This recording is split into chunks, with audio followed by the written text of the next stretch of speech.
కొంతమంది తల్లిదండ్రులు కూడా, కొంతమంది పెద్దలు కూడా ఒక్కొక్కసారి కోపంలో ఏమంటారు, అసలు నీకు మా లక్షణాలే లేవు, మా పోలికలే లేవు, మా కుటుంబంలో ఉన్నవారు వ్యక్తిగానే లేవు, అసలు నువ్వు నా కడుపులో పుట్టావా, నువ్వు నా కడుపులో పుట్టిన వ్యక్తి అయితే ఇలాగా చేస్తావా అంటారు. అప్పుడు అది కేవలం మాటగా రావచ్చు, కానీ వారికి ఒక తలంపులాగా మారిపోయి అది ఒక భావోద్వేగంగా బయటికి వచ్చి వారు ఏదో ఒక దానికి బానిస అవుతారు.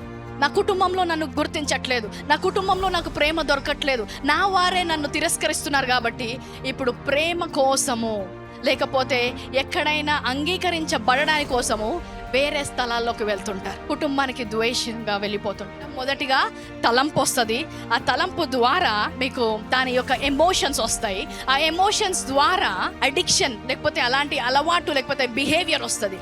ఆ అలవాటు, ఆ బిహేవియర్ అది చేసిన తర్వాత వారు అపరాధ భావంలో ఉంటారు. నీ వారే నిన్ను తిరస్కరించవచ్చు, యు గోయింగ్ త్రూ రిజెక్షన్, నన్ను ఎవరు కూడా అంగీకరించట్లేదు అన్న ఆలోచన వచ్చినప్పుడు ఎఫెసీయులకు రాసిన పత్రిక 1వ అధ్యాయము 6వ వచనం ప్రకారము, నేను దేవుని చేత అంగీకరించబడ్డాను, నేను ఆయన ప్రియుణ్ణి, హల్లెలూయా, ఆయన నన్ను ఎంతగానో ప్రేమిస్తున్నాడు అన్న సత్యము ద్వారా ఆ ఆలోచనని ఎదుర్కొనాలి. నిజము చెప్పినప్పుడు ఏమొస్తుంది? సమాధానం వస్తుంది.